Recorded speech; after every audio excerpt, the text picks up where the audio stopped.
ADAS का chapter number 9 का video आप लोग बड़ी देर से मांग रहे थे कि यार चैप्टर नंबर 9 का वीडियो डाल दो सर। तो ठीक है, एडीएएस का चैप्टर नंबर 9 मतलब कि आपका जो भी मैक्रो इकोनॉमिक्स है उसका। तो आइए इसमें हम लोगों को कुछ डेफिनेशन है, हम लोग उसको शुरू कर रहे हैं समझने के लिए। सर आपने पहले से कुछ लिख रखा है।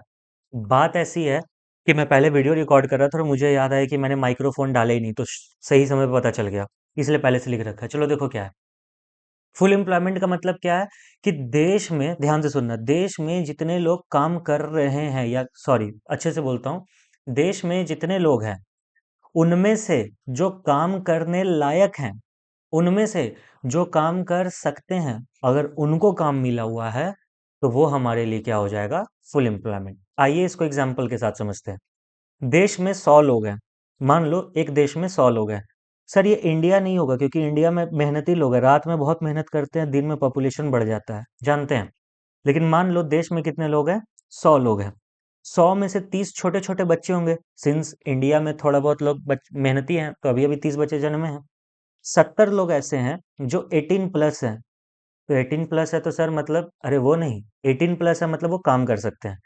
तो सर अगर वो लोग काम कर सकते हैं, तो अगर इन 70 के 70 लोगों को काम मिलेगा तो ही हमारा जो है कि फुल एम्प्लॉयमेंट आ जाएगा। नहीं बाबू सोना, हम क्या बोले, देश में जितने लोग हैं उनमें से जो काम करने लायक हैं, ये तो हो गया 70 की बात, देश में लोग हैं 100, काम करने लायक है 70। नेक्स्ट क्या बोल रहे हैं, सभी लोगों को जो काम करने लायक है उनको काम मिला हुआ है। लेट अस सपोज, सॉरी, जो काम करना चाहते हैं लेट अस सपोज 50 लोग ही काम करना चाहते हैं। इस 70 लोग में जो लीगली काम कर सकते हैं, 18 प्लस जिनका एज है, उनमें से 50 लोग चाहते हैं कि हे भगवान हमको काम मिले, 20 लोग चाहते हैं नहीं, काहे, होगा अंबानी अडानी का बच्चा, हमको उससे क्या। तो सर 20 लोग चाहते हैं हमको काम नहीं भी मिलेगा तो चलेगा। तो अगर इन 50 लोगों को जब काम मिला हुआ है ना हमारे देश में, तो मान लेंगे फुल एम्प्लॉयमेंट है। अगर इन 50 लोगों को हमारे देश में काम मिला हुआ है तो मान लेंगे फुल एम्प्लॉयमेंट है। सर एक बार और समझा दीजिए ना, एक बार और सुन लो। देश में 100 लोग हैं, 30 लोग काम कर ही नहीं सकते हैं। 30 लोग काम क्योंकि क्यों नहीं कर सकते, क्योंकि बच्चे हैं।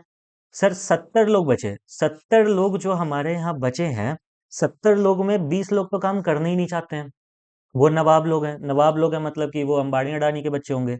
बचे 50 लोग, अगर ये 50 लोग काम कर रहे हैं हमारे देश में तो फुल एम्प्लॉयमेंट है। लेकिन मान लो 50 में से सिर्फ सिर्फ मान लो 49 लोगों को काम मिला हुआ है, तो सर ये अंडर एम्प्लॉयमेंट है। क्या है, अंडर एम्प्लॉयमेंट है। अब अंडर एम्प्लॉयमेंट के अंदर में देखेंगे कि वॉलेंटरी अनएम्प्लॉयमेंट है या फिर इनवॉलेंटरी अनएम्प्लॉयमेंट है, सब पे बात होगी। फिलहाल तुम्हें फुल एम्प्लॉयमेंट समझ में आया। हाँ, देश में जितने लोग हैं 100, जो लोग काम कर सकते हैं 70, जिनमें से जो लोग काम करना चाहते हैं 50, और जिन सबको काम मिल रखा है लेट अस सपोज 50, उसको हम लोग बोलेंगे फुल एम्प्लॉयमेंट। तो अंडर एम्प्लॉयमेंट क्या है सर, अंडर एम्प्लॉयमेंट में भी सेम डेफिनेशन लगेगा। क्या, ये हो गया फुल एम्प्लॉयमेंट का डेटा, मैं अंडर एम्प्लॉयमेंट का डेटा यही लिख देता हूँ। देश में जितने लोग हैं 100, तो जो काम कर सकते हैं या करने लायक हैं, तो ठीक है 70।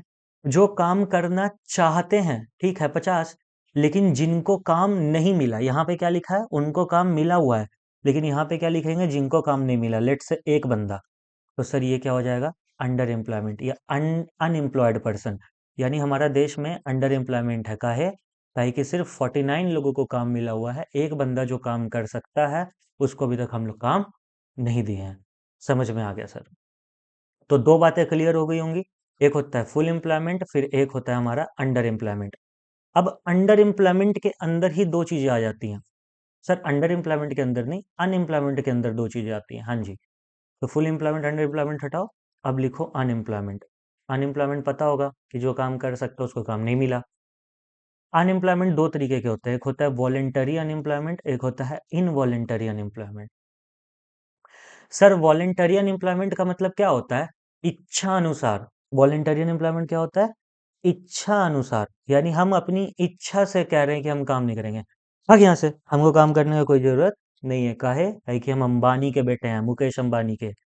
इनवॉलेंटरी अनएम्प्लॉयमेंट क्या होता है सर, हे भगवान हमको काम दे दो दे दो दे दो, लेकिन हमको कोई काम दे ही नहीं रहा, हमको काम कहीं मिल ही नहीं रहा।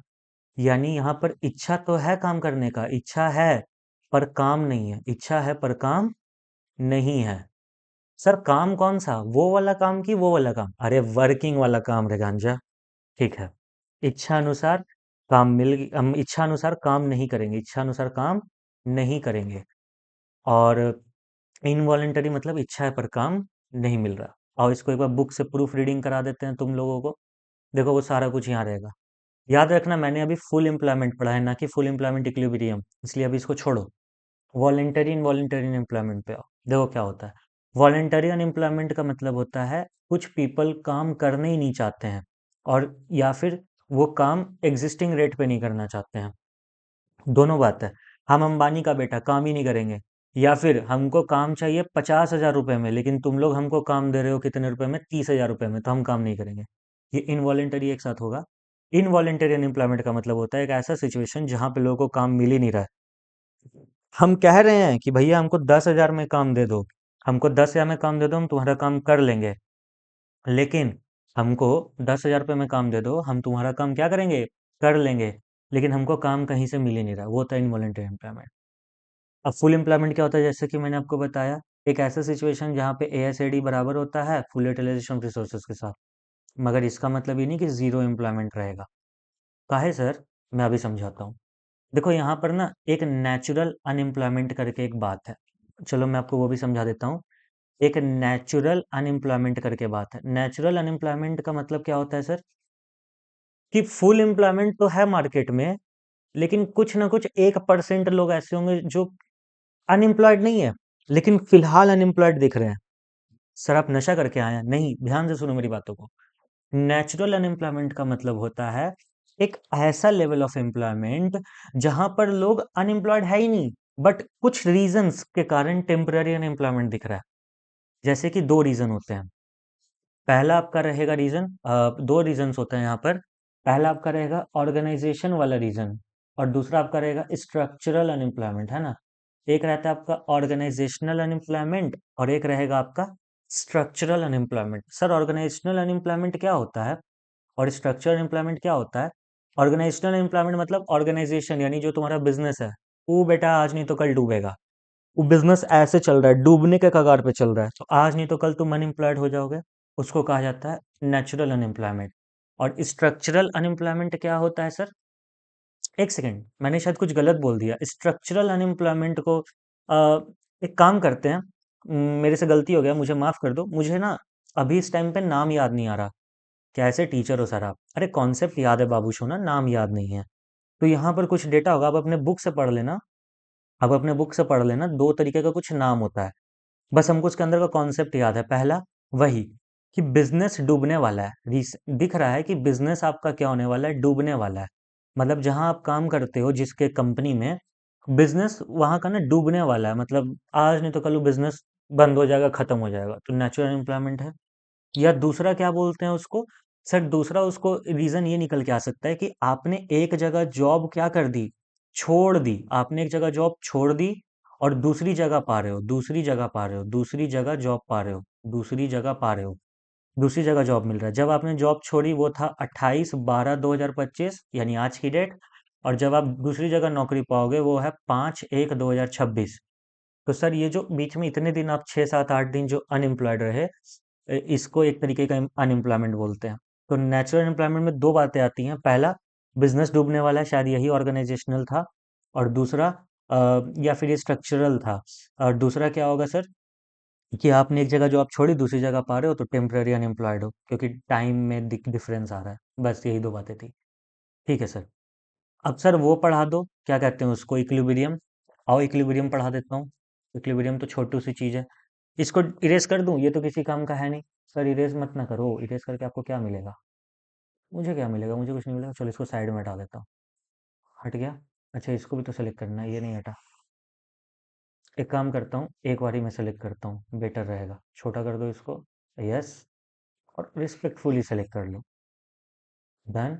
उठा के सेट पटक दो। ठीक है सर। अब आ जाओ, मैं आपको फुल एम्प्लॉयमेंट इक्विलिब्रियम समझाता हूँ। पहले इक्विलिब्रियम समझ लो। लेट अस सपोज, पहले हम लोग ना इक्विलिब्रियम समझ लेते हैं। इक्विलिब्रियम। हम्म। हम्म।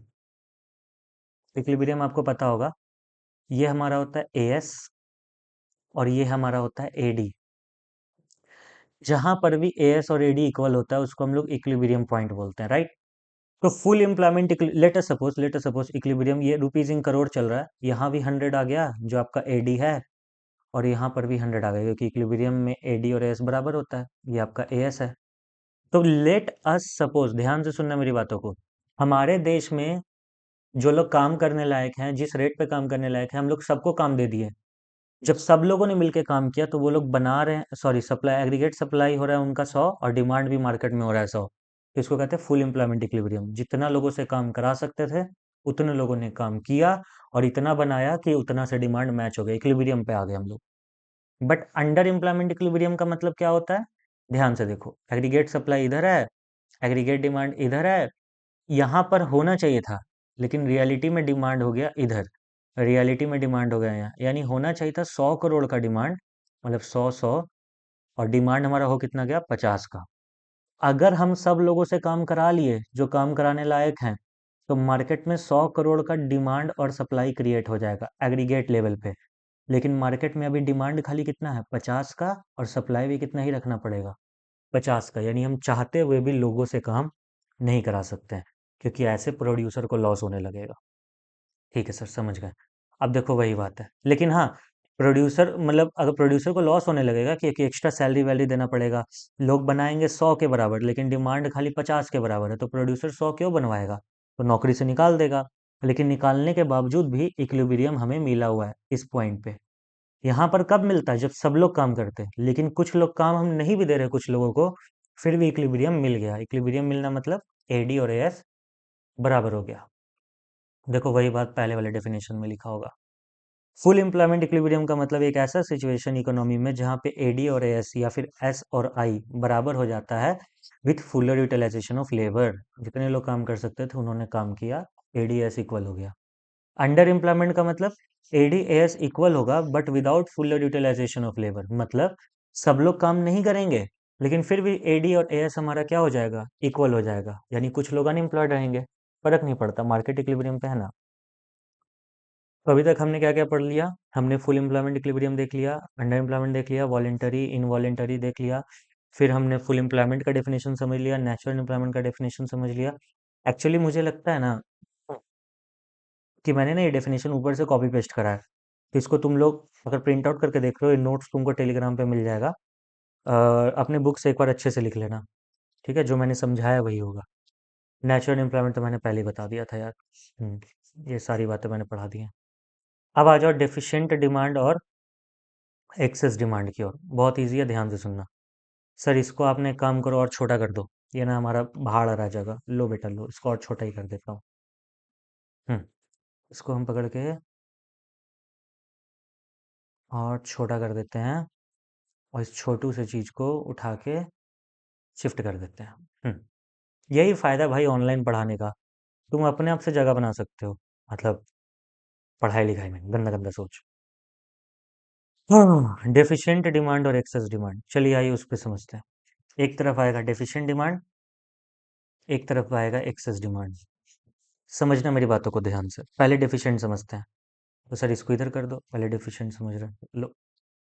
डेफिशिएंट डिमांड बोलता है, ध्यान से सुनना, कि एग्रीगेट सप्लाई हमारा ये है और एग्रीगेट डिमांड हमारा, हमेशा याद रखना, फुलर यूटिलाइजेशन वाला, यानी जब देश में सब लोग काम करना चाहेंगे और अगर सब लोग काम कर रहे हैं तो कितना डिमांड और सप्लाई क्रिएट होगा, पहले उस लेवल का इक्विलिब्रियम निकालो। ध्यान से सुनो, फिर से बोलते हैं, अगर देश में सब लोग काम करेंगे यानी फुलर यूटिलाइजेशन का केस आएगा, तो बताओ मेरे को कि कितना पे जाके हमें इक्विलिब्रियम मिलेगा। एएस तो सबको पता है भाई, ये 45 डिग्री पे चलते रहता है अपना आराम से, तो ये तो चल गया। हम लोग निकाल रहे, अगर देश में हम लोग सबसे काम करवा ले जो लोग काम करने लायक हैं और जो लोग काम चाहते हैं, मतलब फुल एम्प्लॉयमेंट वाला डेफिनेशन, तो इक्विलिब्रियम यहाँ पे मिलेगा। ठीक है, लेकिन मार्केट में क्या बोल रहा है, डेफिशिएंट डिमांड है, डिमांड कम है। तो ठीक है, डेफिशिएंट डिमांड को दूसरे कलर से मैं बना देता हूँ, चलो ब्लैक से बना देता हूँ। सर ब्लैक से ना बनाओ, रेड से बना दो सर, रेड से। चलो मैं रेड से बना देता हूँ। मान लो एक्चुअल में हमारा डिमांड क्या हो गया, थोड़ा सा कम हो गया, यानी एग्रीगेट डिमांड प्लैंड वाला, एक्चुअल तो कुछ हो ही नहीं सकता, प्लैंड चलेगा। समझ में आ गया सर?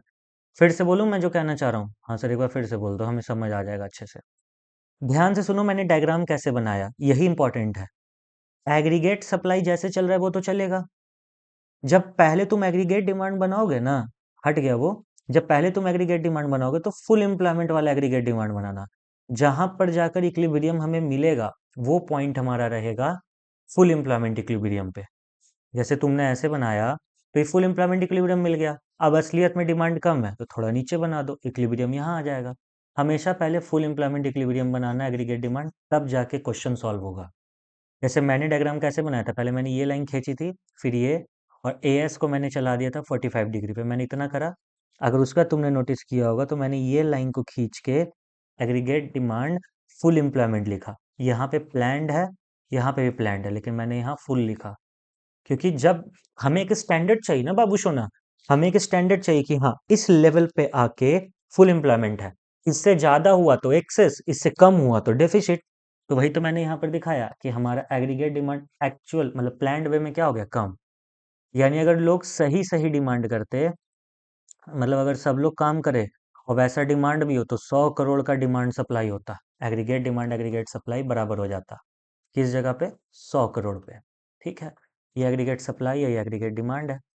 लेकिन असलियत में क्या हुआ, लोगों ने डिमांड ही कम करा। लोगों ने एग्रीगेट डिमांड ही कम करा, 50 करोड़ का ही डिमांड करा, तो सप्लाई भी हम कितने का करेंगे? 50 करोड़ का। तो ये जो बीच में हमको गैप दिख गया, इस गैप को हम क्या बोलेंगे? Deflationary gap. क्या बोला जाएगा इस गैप को? सर इस गैप को बोला जाएगा डिफ्लेशनरी गैप, यानी यहाँ पर कमी है। कहते हैं ना डेफिशिएंसी है आपके पास, डेफिशिएंसी विटामिन का है, हेमोग्लोबिन का है, तो वैसा ये भी है कि यहाँ पर डिफ्लेशनरी गैप है। होना चाहिए था ऊपर वाला लाइन, लेकिन हो गया नीचे वाला लाइन, तो डेफिशिएंट डिमांड क्रिएट हो गया। कौन सा डिमांड क्रिएट हो गया? Deficient demand, deflationary gap, deficient demand. ठीक है, एक्सेस डिमांड का तुम लोग खुद से बना सकते हो, जिसको लिटरली पढ़ाई करना है वो वीडियो पॉज करो, बनाओ और मैच करो मेरे से हुआ या नहीं। बाकी जिसको ऐसे ही देखना है भाई, वो तो बात अलग है। लेट्स से ये हमारा एग्रीगेट सप्लाई है, जो किस लेवल पे चल रहा है बाबू सोना? 45 डिग्री के लेवल पे चल रहा है। हमें पहले क्या करना है? फुल एम्प्लॉयमेंट पे एग्रीगेट डिमांड बनाना है, ये प्लान्ड है। अगर सब लोग हमारे देश में काम करें जो काम करने लायक है, ऑब्वियसली फुल एम्प्लॉयमेंट वाला डेफिनेशन, तो हमें इक्विलिब्रियम इस जगह पे मिलेगा। यानी कि 100 करोड़ का हम डिमांड रखेंगे और 100 करोड़ का हम सप्लाई। एग्जाम्पल के लिए ले रहे हैं हम 100 करोड़, ठीक है। बट असलियत में लोगों ने डिमांड कितना कर लिया? सर इससे भी ज़्यादा, यानी एग्रीगेट डिमांड प्लान्ड वाला क्या हो गया? हमारा फुल एम्प्लॉयमेंट से ज़्यादा हो गया। तो अब इक्विलिब्रियम नया वाला हमें यहाँ मिल गया। यानी लोगों ने डिमांड कितना कर लिया? सर लोगों ने डिमांड कर लिया, ध्यान से सुनना, लोगों ने डिमांड कितना कर लिया? सर 150 करोड़ का। तो हमें सप्लाई भी कितना करना पड़ेगा? 150 करोड़। मान लो रुपीज इन करोड़ चल रहा है।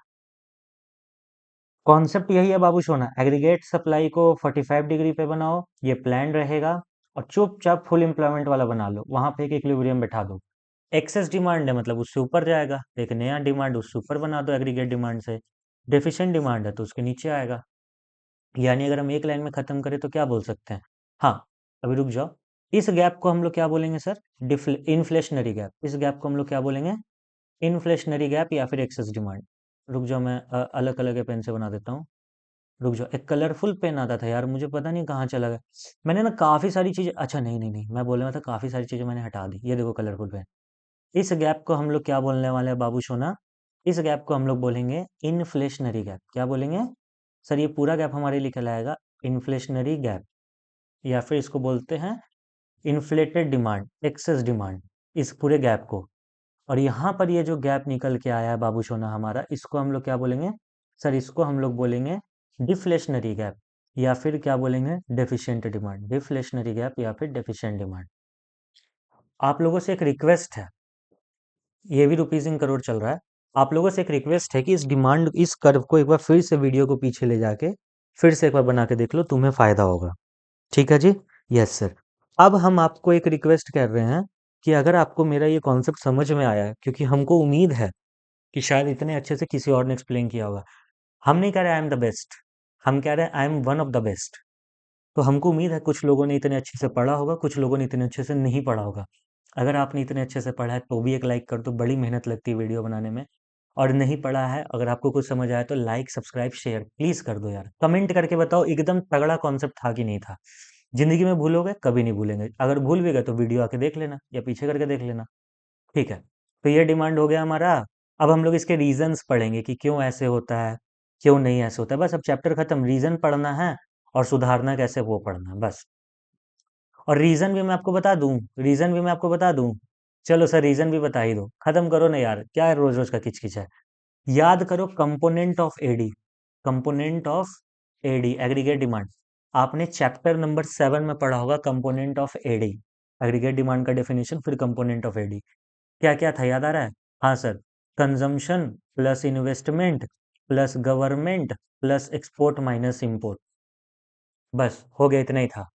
बस इतना ही है, बस इतना ही है। अब अगर कॉमन से, हाँ एक चीज और जुड़ जाता है लास्ट में जाके, टैक्सेस।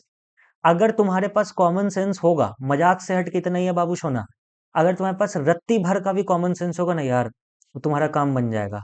तुम्हें एग्रीगेट डिमांड क्या, डेफिशिएंट डिमांड दिखाना है, यानी कि डिमांड की कमी हुई, तुम्हें ये दिखाना है। तुम्हें क्या दिखाना है? डिमांड की कमी हुई, तो तुम कैसे दिखाओगे? कॉमन सेंस लगा के बात करना मेरे से। कंजम्पशन घटेगा तो डिमांड की कमी हो जाएगी, इन्वेस्टमेंट घटेगा तो डिमांड की कमी हो जाएगी, सरकार खर्चे कम करेगा तो डिमांड की कमी हो जाएगी, एक्सपोर्ट घटेगा तो डिमांड की कमी हो जाएगी, इंपोर्ट बढ़ेगा, इंपोर्ट को एम से दिखाया जाता है, डिमांड की कमी हो जाएगी, टैक्सेस बढ़ेंगे तो डिमांड की कमी हो जाएगी। क्यों? क्योंकि लोग, सरकार टैक्स लेना शुरू कर दिया। फिर से बोल देता हूँ, अगर कंजम्पशन घट गया तो डिमांड घट गया, इन्वेस्टमेंट घट गया तो डिमांड घट गया। वैसे ही सरकार ने और एक्सपोर्ट ने खर्चा, मतलब सरकारी खर्चा घटने लगा या एक्सपोर्ट घटने लगा, तो यानी लोग हमारा प्रोडक्ट खरीद ही नहीं रहे हैं। और सरकार खर्च गिरा रहा है, मतलब लोगों के हाथ में पैसा आ ही नहीं रहा है, तो हमारा अगेन डिमांड घटने लगा। हाथ में पैसे नहीं तो खर्च कैसे करोगे? इंपोर्ट बढ़ने लगा, मतलब हम अपना गुड्स को नहीं खरीद रहे, बाहर वाले गुड्स को खरीद रहे हैं, अपना गुड्स का डिमांड घट गया ना। और टैक्स बढ़ने लगा, हर चीज पे टैक्स इतना लगने लगा, इनकम टैक्स, जीएसटी टैक्स, लन फन देवानंद टैक्स, कि तुम्हारे पास पैसा ही नहीं बचा खर्च करने के लिए। यही था रीजन। अब इधर देख लो, यहाँ का रीजन क्या होगा, बस इसको उल्टा कर दो। कंजम्पशन बढ़ने लगा, इन्वेस्टमेंट बढ़ने लगा, गवर्नमेंट खर्चा बढ़ाने लगा, एक्सपोर्ट बढ़ने लगा, इंपोर्ट घटने लगा, टैक्स घटने लगा। काम खत्म। ये तुम्हारे फेवर की बात है कि तुम डिमांड बढ़ा दोगे घटा दोगे, बस वही लिख रखा है। अरे कह तो रहे हैं, जो बच्चा मेरे से पढ़ा उसका किस्मत है, वो किस्मत लेके आया है कि मेरे से पढ़ा। सरस्वती माँ की कृपा, भगवान करे नजर ना लगे, थू थू थू थू। घमंड नहीं है, सच्चाई बता रहे। तुम लोग देख पा रहे हो कि कितना क्वालिटी चीज है।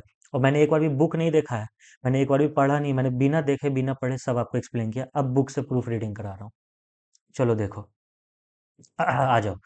पहले आते हैं हम लोग किस पे, इस पे, डेफिशिएंट डिमांड पे। डेफिशिएंट डिमांड का मतलब क्या है? एग्रीगेट डिमांड प्लान्ड वाला एग्रीगेट सप्लाई प्लान्ड वाला से छोटा हो जाएगा। देखो, एग्रीगेट डिमांड प्लान्ड वाला एग्रीगेट सप्लाई प्लान्ड वाला से छोटा है। एग्रीगेट सप्लाई यहाँ तक आना चाह रहा था, डिमांड यहीं पे आके रुक गया।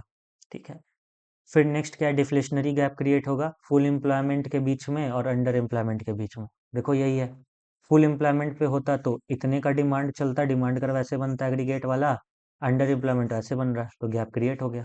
यही तो बोल रहा है। फिर नेक्स्ट देखो, काउजेस वही, सी, आई, जी, एक्स, एम मतलब इंपोर्ट, और टी सेम बात है, पढ़ लेना।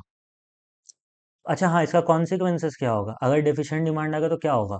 सर डिफ्लेशन होगा, अंडर एम्प्लॉयमेंट आएगा, और क्या हो सकता है सर? इन्वेस्टमेंट लोग करना छोड़ देंगे, इनकम घटने लगेगा, economy low level equilibrium trap में आ जाएगा। आ गया ना हमारा देश लो लेवल इक्विलिब्रियम ट्रैप में। कहाँ इक्विलिब्रियम यहाँ बनता, कहाँ लो लेवल पे बनने लगा, इक्विलिब्रियम ट्रैप हो गया हमारा। समझ में आ गया सर? एक्सेस डिमांड का मतलब एडी जो है प्लान्ड वाला एएस से ज़्यादा हो जाएगा करस्पॉन्डिंग टू फुल एम्प्लॉयमेंट। देखो, फुल एम्प्लॉयमेंट नीचे है लेकिन प्लान्ड वाला ज़्यादा है, तो फुल एम्प्लॉयमेंट से ज़्यादा हो गया ना, इसीलिए एडी एक्सेस डिमांड आ गया। इससे इन्फ्लेशनरी गैप क्रिएट होगा सेम, मतलब एडी आगे निकल जाएगा फुल एम्प्लॉयमेंट के। देखो, फुल एम्प्लॉयमेंट वाला एग्रीगेट डिमांड ये रहा और उससे एक्सेस वाला ये रहा, गैप क्रिएट करके इन्फ्लेशनरी गैप। फिर नेक्स्ट क्या हो जाएगा सर?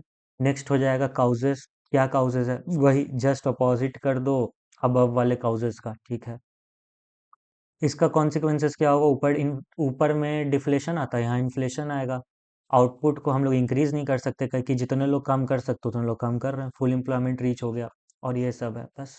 फिर चीज़ों को महंगा करना पड़ेगा और हम लोग हाई वेज स्पाइरल रेट में फंस जाएंगे, मतलब वेजेस के कारण डिमांड बढ़ रहा है और डिमांड के कारण वेजेस बढ़ रहा है, मतलब लोगों का इनकम बढ़ रहा है, इनकम बढ़ रहा है, डिमांड और बढ़ेगा, डिमांड और बढ़ेगा तो चीज़ें महंगी होंगी, फिर सैलरी भी हाइक होगा और इनकम बढ़ेगा तो फंस जाएंगे।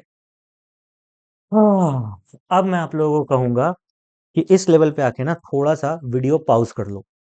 मैं चाहता तो इसको 2 पार्ट में डाल सकता था, बट 2 पार्ट मैं नहीं करूंगा। मैं आपको बता दूं, अभी बज रहे रात के 9 और मैं वीडियो बना रहा हूँ शाम के 6:30 बजे से। बीएसटी का जो चैप्टर नंबर 3 है, चैप्टर नंबर 4 है, फिर ये वीडियो, फिर एक और वीडियो, काफ़ी वीडियोस मैं बना चुका हूँ। मैं नहीं रुकूंगा, मैं नहीं रुकूंगा। आपके लिए इतना करता हूँ, एक बार लाइक सब्सक्राइब जरूर कर देना यार। लाइक सब्सक्राइब जरूर कर देना। 5 साल हो गए इस चैनल को बने हुए, माना मैं वो नहीं था, क्या कहते हैं उसको, रेगुलर नहीं था, बट प्लीज़ 5 साल नहीं, 4 साल हो गए, प्लीज़ कर दो। अच्छा पढ़ाता हूँ, भीख नहीं मांग रहा हूँ, अपने हक की चीज़ मांग रहा हूँ, कर दो। तुम्हारा भला होगा, तुम मेरा भला करोगे, भगवान तुम्हारा भला करेगा, तुमको अच्छा मार्क्स देगा। लाइक कमेंट करो हमेशा और शेयर करो अपने अपने ग्रुप्स में। ठीक है, तो आप वीडियो को पॉज कर लो, 2 मिनट का रिलैक्सेशन ले लो, फिर करेक्टिव मेजर्स पढ़ लेना, मैं तो अभी करा के छोड़ूंगा। हाँ, चलो। एक्सेस डिमांड और डेफिशिएंट डिमांड को करेक्ट कैसे करते हैं? सर आप पढ़ाने लग गए, बाबू सोना आप पॉज कर लो, मैं तो पढ़ाऊंगा ही। एक्सेस डिमांड और डेफिशिएंट डिमांड को कैसे कंट्रोल कर सकते हैं? दो रास्ता है, फिजिकल और मॉनेटरी। अगर मैं आपको रिलेट कराऊं तो यहाँ गवर्नमेंट बजट चैप्टर की बातें होंगी और मॉनेटरी मेजर्स में आपका बैंकिंग चैप्टर की बातें होंगी, तो मैं थोड़ा फास्ट रखूंगा यहाँ पे। तो फिजिकल पॉलिसी का मतलब क्या होता है? वही गवर्नमेंट बजट का रेवेन्यू एक्सपेंडिचर पॉलिसी या बजटरी पॉलिसी एक साथ होगा, बजटरी पॉलिसी जिससे करेक्ट किया जा सकता है। बताओ, कंपोनेंट ऑफ फिजिकल पॉलिसी सरकार कैसे ठीक करेगा? सर एक्सेस, ऐसे लिखते हैं, चलो यहीं पे लिख देते हैं बगल में, तुम्हारा फायदा हो जाएगा। सर एक तरफ एक्सेस डिमांड है, एक तरफ डेफिशिएंट डिमांड है। सर एक काम करो ना, पहले डेफिशिएंट डिमांड कर दो। चलो ठीक है, लो जैसे बोलोगे वैसे करूंगा। एक तरफ डेफिशिएंट डिमांड है, एक तरफ एक्सेस डिमांड है। गवर्नमेंट का एक्सपेंडिचर, सरकार खर्चा, डेफिसिट डिमांड है, तो सरकार अपना खर्चा बढ़ा देगा। क्यों बढ़ाएगा सर? सरकार खर्च करेगा तो लोगों के हाथ में पैसा आएगा, फिर लोग खर्च करना शुरू करेंगे तो डेफिसिट डिमांड कंट्रोल हो जाएगा। पहले ही मार्केट में एक्सेस डिमांड है, सरकार अपना खर्चा आज गिरा देगा। टैक्सेस, टैक्सेस का क्या सीन चलेगा सर? अगर डेफिसिट डिमांड है, सरकार टैक्स गिरा देगा। लोग डिमांड ही नहीं कर रहे हैं, एकदम गरीबी छाया हुआ है पूरे देश में। सरकार बोलेगा अरे टैक्स रेट घटाओ रे, लोग खर्चा करना शुरू करेंगे। पूरा अमीरी छाया हुआ है, जिसको देखो वो साला बढ़िया बढ़िया चीज खरीद रहा है। सरकार कह रहा है इससे इन्फ्लेशन आ जाएगा, चलो टैक्स रेट बढ़ा दो। पब्लिक बोरोइंग, सरकार पब्लिक बोरोइंग लेना मुश्किल कर देगा। कब? जब एक्सेस डिमांड है तब, यानी पब्लिक बोरोइंग का रेट वगैरह सब बढ़ा दिया जाएगा। और जब डेफिसिट डिमांड रहेगा, पब्लिक बोरोइंग का रेट वगैरह सब गिरा दिया जाएगा, मतलब लोन लेने का। चौथा, आरबीआई, जब हमें डेफिसिट डिमांड को ठीक करना है तो सर आरबीआई से लोन लेना पड़ेगा। क्यों? क्योंकि लोगों के हाथ में पैसा नहीं, आरबीआई से लोन लेगा सरकार और लोगों में बांटेगा, तो इकोनॉमी में पैसा आएगा, इकोनॉमी चलने लगेगा। एक्सेस डिमांड में इसका उल्टा। मॉनेटरी पॉलिसी जो कि कौन करेगा? आरबीआई करेगा। अब मैं एक्सेस डिमांड को ई से दिखाऊंगा, या ऐसे लिखना क्या है, मैं ना पहले हमेशा डेफिसिट लिखूंगा फिर एक्सेस लिखूंगा, ठीक है? या लिखना क्या है, यहाँ पर लिखा हुआ है, चलो यहीं पे पढ़ लेते हैं। क्या?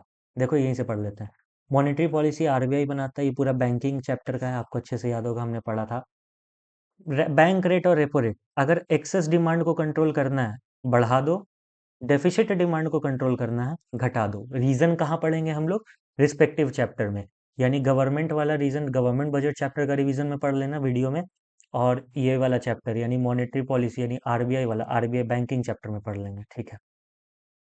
रिवर्स रेपो रेट, अगर एक्सेस डिमांड है तो बढ़ा दो, डेफिसिट डिमांड है तो घटा दो। क्या बढ़ा दो घटा दो? ठीक करने के लिए। मार्केट में बहुत ज़्यादा डिमांड है, रिवर्स रेपो रेट बढ़ा दो। मार्केट में बहुत कम डिमांड है, रिवर्स रेपो रेट घटा दो। मार्केट में एक्सेस डिमांड है तो सेंट्रल बैंक शेयर बेचना शुरू कर देगा। रीजन वही आरबीआई चैप्टर में, मतलब बैंकिंग चैप्टर में। मार्केट में डेफिसिट डिमांड है तो आरबीआई शेयर खरीदना शुरू कर देगा। सीआरआर एसएलआर एक साथ चलता है। बढ़ा दिया जाएगा अगर एक्सेस डिमांड है तो, घटा दिया जाएगा अगर डेफिसिट डिमांड है तो, ताकि ठीक किया जा सके। मार्जिन रिक्वायरमेंट, क्रेडिट राशनिंग और मोरल सुजन एक साथ चलता है, सेम। बढ़ा दिया जाएगा अगर एक्सेस डिमांड है तो, घटा दिया जाएगा अगर डेफिसिट डिमांड है तो। क्रेडिट राशनिंग को इंट्रोड्यूस कर देंगे कब? इंट्रोड्यूस मतलब बढ़ा देंगे कब? जब एक्सेस डिमांड है, और हटा देंगे यानी घटा देंगे कब? जब डेफिसिट डिमांड है, ठीक है? मोरल सुजन, हम लोग चीप मनी पॉलिसी ले आएंगे, मोरल सुजन मतलब सस्ता रेट वेट रखना। कब? जब डेफिसिट डिमांड है तब, यानी कि चीप मनी पॉलिसी को हम लोग इशू करेंगे कब? जब मार्केट में डेफिसिट डिमांड है तब, यानी सस्ता में लोन देना शुरू करेंगे। और यहाँ पर महंगा कर देंगे मनी पॉलिसी को कब? जब मार्केट में एक्सेस डिमांड है तब। फाइनली आपका एडीएस का तीनों चैप्टर का रिवीजन हो गया। यूट्यूब पे मैंने already chapter number 7, chapter number 8, chapter number 9 का रिवीजन डाल दिया है। ये मैं चैप्टर नंबर 7, 8, 9 बोलता हूँ बाबू, उस बुक के हिसाब से, टी आर जैन वी के ओरी के बुक के हिसाब से, मैक्रो इकोनॉमिक्स। और चैप्टर 7, 8, 9 में ही हमारा एडीएस था, एकदम फ्रेशली रिकॉर्डेड आपको मिल गया है। एंजॉय कीजिए, और अगर वीडियो पसंद आ रहा है तो लाइक शेयर सब्सक्राइब कीजिए। हम लोग मिलेंगे अगले चैप्टर में। ये पूरा पीडीएफ है पूरे मैक्रो इकोनॉमिक्स का। सर हमें ये पीडीएफ चाहिए।